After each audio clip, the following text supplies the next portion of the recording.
नमस्कार दोस्तों। आगरा की हमारी यात्रा शुरू होती है ट्रेन के सफर से। खिड़की के बाहर दौड़ते खेत, चाय की खुशबू और दिल में यात्रा का उत्साह। तनुष के साथ खेली शब्द अंताक्षरी, म से मतलब मस्ती और सफर में वही सबसे जरूरी है। पेट भर गया, अब चलो घूमना शुरू करें। पहला पड़ाव बेबी ताज यानी इतिमाद उद्दौला का मकबरा। इसे नूरजहां ने अपने पिता के लिए बनवाया था और इसे पूरा होने में लगभग 6 साल लगे। कहते हैं यहीं से ताजमहल की डिजाइन की प्रेरणा ली गई थी। हर संगमरमर की जड़ाई इतनी बारीक है कि जैसे पत्थर में रंग बोल उठे हों। अगला पड़ाव मेहताब बाग, जो यमुना नदी के उस पार स्थित है। इसे बाबर के शासनकाल में बनवाया गया था और कहा जाता है कि यही शाहजहां का काला ताजमहल बनाने का सपना था। एक ऐसा मकबरा जो मुमताज के ताज के ठीक सामने बनता और दोनों को जोड़ता एक संगमरमरी पुल। मगर यह सपना उनके कैद होने के साथ ही अधूरा रह गया। यहाँ से ताजमहल का दृश्य इतना मनोहर दिखता है कि मानो कोई चित्र सजीव हो उठा हो। कुछ पल के लिए लगा इस दृश्य को बस यूं ही निहारते रहें।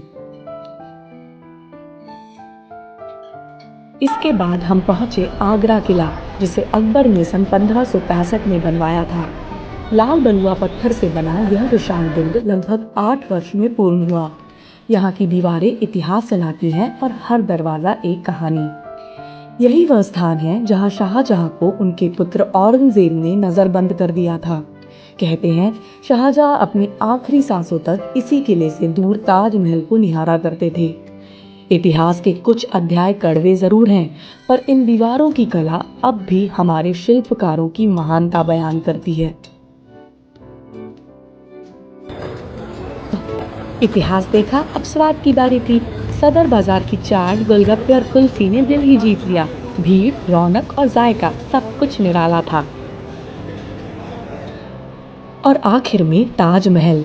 शाहजहां ने इसे मुमताज महल की याद में बनवाया था और इसे पूरा होने में लगभग 22 साल लगे। सुबह की रोशनी में यह सचमुच किसी सपने जैसा लगता है। हर बार देखने पर लगता है सिर्फ संगमरमर नहीं, ये एक एहसास है जो शब्दों से परे है। तो यह थी हमारी आगरा यात्रा। इतिहास, सौंदर्य और स्वाद का संगम। इन धरोहरों में बस नाम ही विदेशी हैं, पर हुनर भारतीय था और रहेगा। आगरा सिर्फ ताज का शहर नहीं, ये उस कला का सम्मान है जो सदियों से हमारे भारत की पहचान है। जय हिंद।